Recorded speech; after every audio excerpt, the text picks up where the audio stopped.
Let's learn how to import one hot budget file to another. Go to hotbudget.com/download and download a new version 3 file.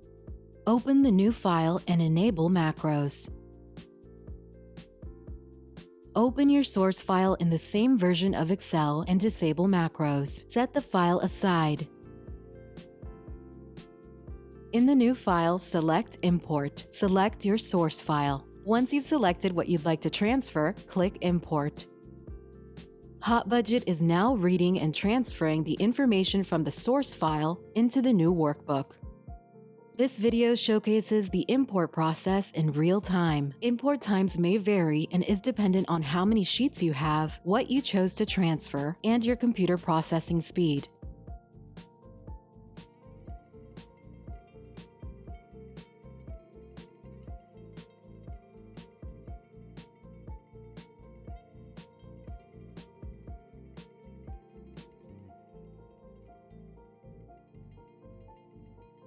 Import complete. Review the data and make adjustments as needed. For assistance, email support@hotbudget.com.